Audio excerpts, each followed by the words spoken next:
How are you guys? Good. How are you? Well, how did it work out to come back here?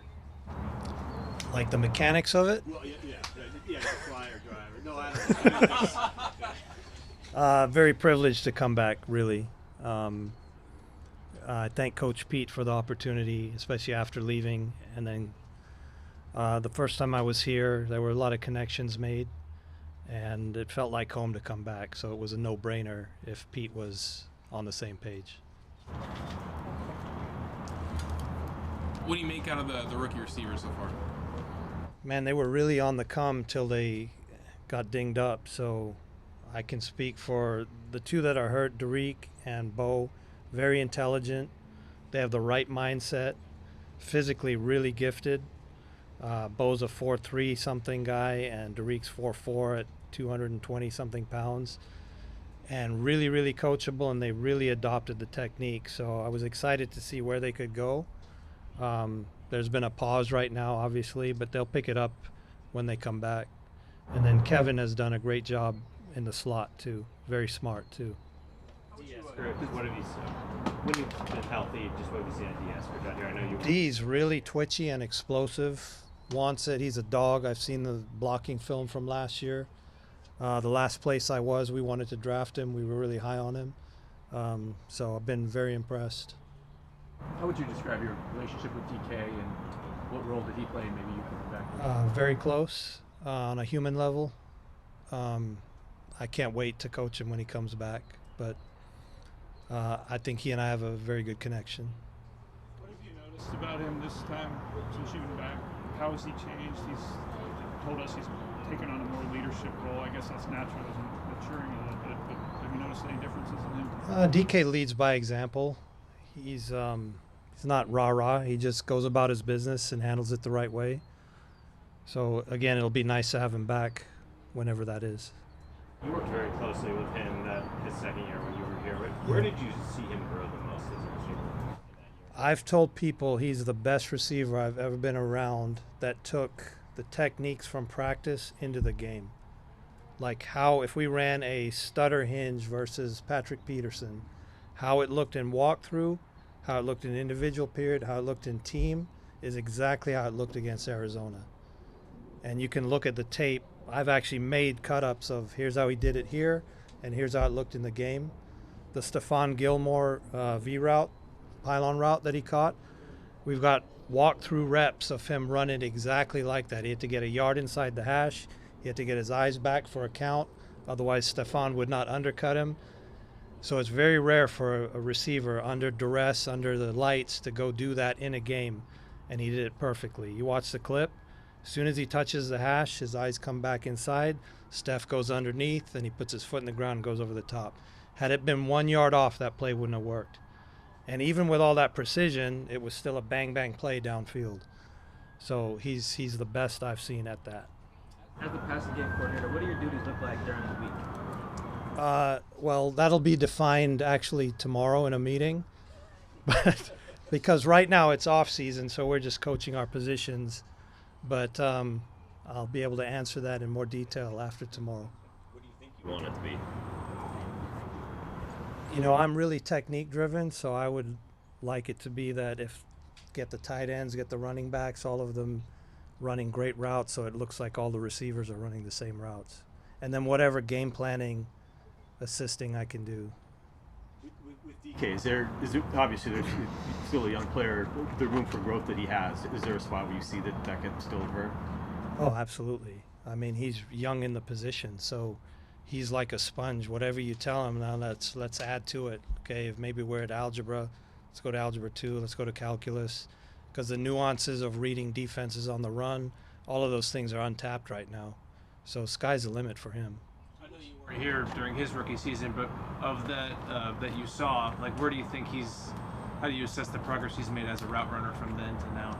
You know, one of the big things we worked on in 2020 was his body posture and drive phase. And if you look at 2020 film, he was really good at stance and start and coming off the ball with a low lean. And as a long lever guy, if you have that low pad level at the top of the break, it makes your route cuts much more efficient. So he did a great job in 2020 on that. How much is that position change, wide receiver continue to change? An eye on that, 'cause it just seems like the wide receiver position is just the athlete and players continue to kind of be dominant in this league. I think it's always been if you have that unicorn out there, and in the past it was put him out at X and let him win.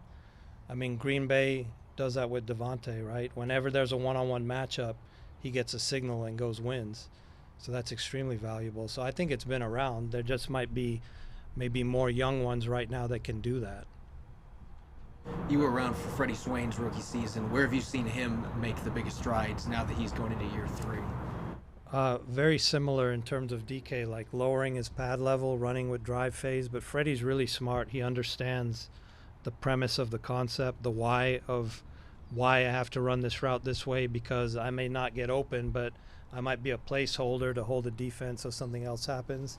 So Freddie's very savvy in that regard. What do you made of the spring that Cody Thompson's had? It's excellent. He's had the best spring of any receiver.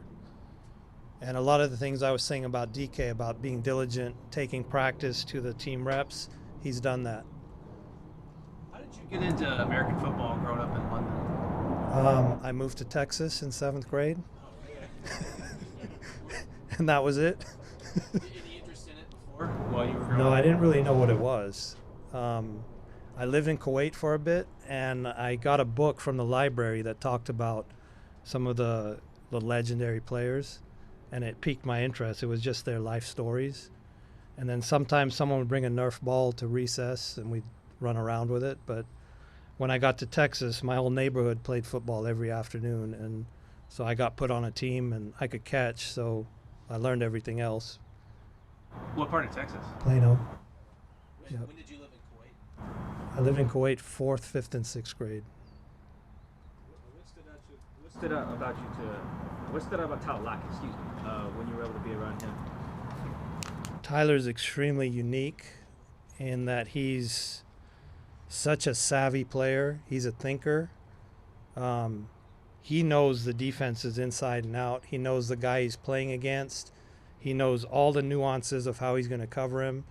And Tyler, within the framework of a concept, can come up with this sneaky way to get himself open. It's amazing to watch. I've coached one other guy like that. T.Y. was very much the same way, where you're like, how did he do that? How did he think of that on the run? And it's beyond coaching. It's just this innate ability that these players have. There are only certain players that, within, like you said, within the framework, he obviously has to do certain things, but he also has the flexibility, the freedom to kind of freelance a little bit. Is that what you're talking about? Yeah, you can't just let it ride with everyone, because it'll be a circus out there. But certain guys really understand timing and spatial awareness, so you can give them some leeway. Tyler's one of them. I'm sure you've told the story a lot too, but how did you end up coming to UW? And you were obviously there at a really amazing time for the program. Yeah.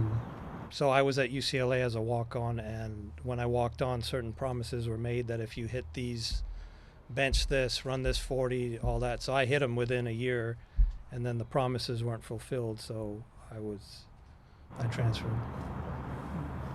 As you see more teams doing like split safety structure stuff, kind of what you guys are going to, what does that change about the passing game and maybe what the receivers are actually doing?